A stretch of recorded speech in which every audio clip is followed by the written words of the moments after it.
നവീകരണത്തിന്റെ പേരിൽ കോടികൾ ചെലവിട്ട് നടത്തിയ അശാസ്ത്രീയമായ നിർമ്മാണമാണ് പാവറട്ടിയെ വെള്ളക്കെട്ടിയിലാക്കിയതെന്ന് ആക്ഷേപം.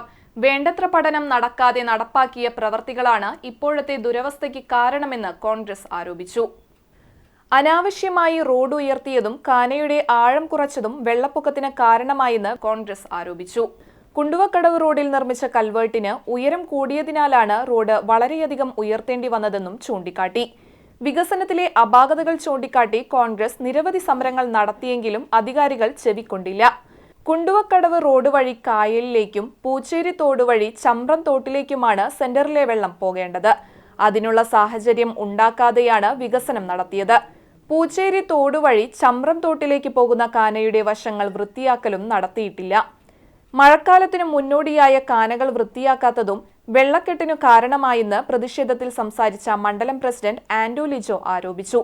എ.കെ. ജോയ്, പി. രാമചന്ദ്രൻ, ഉണ്ണി പാവറട്ടി, ബർട്ടിൻ ചെറുവത്തൂർ, ഷമി മറയ്ക്കൽ, മജീദ് പടുവിങ്കൽ, രാജു പാവറട്ടി എന്നിവർ പ്രതിഷേധത്തിന് നേതൃത്വം നൽകി. കഴിഞ്ഞ വർഷങ്ങളിലും ഇതിന് മുന്നത്തെ വർഷങ്ങളിലും ഇവിടെ മഴ പെയ്യുമ്പോൾ വെള്ളം വരാറുണ്ട്, അതൊഴുകി പോകാറുണ്ട്. ഇത്രയും രൂക്ഷമായ വെള്ളക്കെട്ട് ആദ്യമായിട്ടാണ് പാവറട്ടി കാണുന്നത്. മാത്രമല്ല, വ്യാപകമായി കടകളിൽ വെള്ളം കയറി വ്യാപാരികൾക്കെല്ലാം വലിയ നാശനഷ്ടങ്ങളാണ് സംഭവിച്ചിട്ടുള്ളത്. ഇവിടെ ഭരിച്ചുകൊണ്ടിരിക്കുന്ന LDF നേതൃത്വം നൽകുന്ന ഭരണസമിതി, പഞ്ചായത്ത് ഭരണസമിതി വലിയ കൊട്ടിഘോഷിച്ച് ഞങ്ങളാണ് വികസനത്തിന്റെ ആളുകളെന്നും പറഞ്ഞുകൊണ്ട് ഇവിടെ നടപ്പാക്കിയ സെന്റർ വികസനം അമ്പേ പരാജയമാണെന്ന് ഈ 2 ദിവസത്തെ മഴയോടുകൂടി തെളിഞ്ഞു കഴിഞ്ഞു. വളരെയധികം ഉയരം കൂട്ടി റോഡ് നിർമ്മിച്ചു. ഇതുവഴി വ്യാപാര സ്ഥാപനങ്ങളിലേക്ക് വെള്ളം കയറി. മാത്രമല്ല, മുന്നേ ഉണ്ടായിരുന്ന താഴ്ച പോലും ഇപ്പോഴുള്ള കാനകൾക്കില്ല, ഇപ്പോൾ നിർമ്മിച്ചിട്ടുള്ള കാനകൾക്കില്ല. വളരെ ആഴം കുറഞ്ഞ കാനയാണുള്ളത്. അതുകൊണ്ട് വെള്ളം ഉൾക്കൊള്ളുവാനുള്ള ശേഷി കാനകൾക്കില്ലാതെ ഈ വെള്ളം മുഴുവൻ സമീപത്തുള്ള വ്യാപാര സ്ഥാപനങ്ങളിലേക്ക് കാണുന്ന കാഴ്ചയാണ് കാണാൻ സാധിക്കുന്നത്. ഇവിടെ കാനകൾ വൃത്തിയാക്കിയിട്ടില്ല. സമയത്തിനനുസരിച്ച് മഴക്കാലത്ത് ചെയ്യുന്ന വൃത്തിയാക്കൽ പരിപാടികളൊന്നും നടത്തിയിട്ടില്ല.